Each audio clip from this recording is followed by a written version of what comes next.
Facility managers are the last line of defense before the building goes dark for holiday breaks. This guide gives you the proven shutdown sequence that protects your investment, prevents emergencies, and lets you enjoy your own break, knowing everything's handled. Step 1. Let's start by mapping our work by zones. Classrooms, restrooms, kitchens, locker rooms and gyms, and entryways. Use a brief custodial audit to prioritize hotspots. Step 2. Communication is key.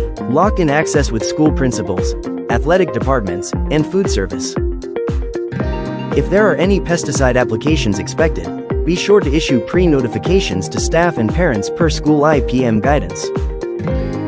Step 3. Stage supplies and equipment too. Pre-pull these items. Tag check equipment and stage cleaning carts in each zone. Step 4. Inspect and stage winter matting. This is important because effective matting can stop 80 to 90% of tracked soil. Replace curled or saturated mats.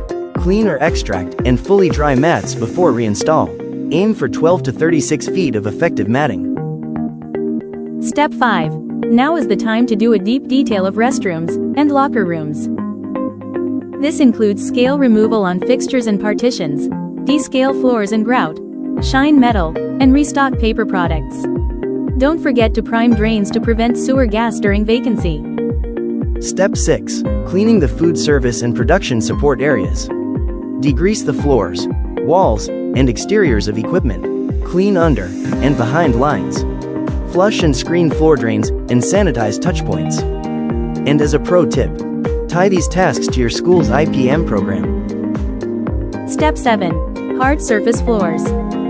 Before the break, auto scrub the floors and spot repair the finish in traffic lanes. Then, during the break window, scrub and recoat floors while spaces are vacant. Now is also a good time to strip and refinish floors where needed. Step 8. Carpets and soft surfaces. Do detail vacuuming including edges and under furniture.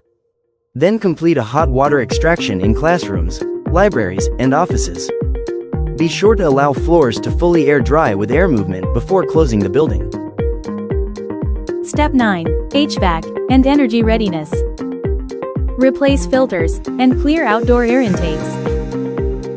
Use holiday thermostat settings, appropriate to climate and building use. Step 10. The day before close. Follow this button-up checklist. Remove all trash and recycling. Run a final auto scrub of entries, and secure chemicals and keys. Reprime drains. Confirm mats are placed for first day return, and do a walk-through and lock up with administration. It's time to get back to work. Those breaks are always fast. Let's start off on the right foot with step 11, the quick reopen. Change the HVAC to occupied mode early. Do a rapid restroom reset, and run entries with the auto scrubber. Check drains for odors, and do a quick dust and tidy up. Then, debrief with the administration and log KPIs.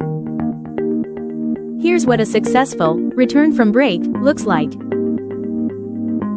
That's a successful holiday shutdown. Clean, safe, and audit ready. For supplies, equipment recommendations, or any questions about your facility needs, contact Great Western Supply. We're here to support your team year-round.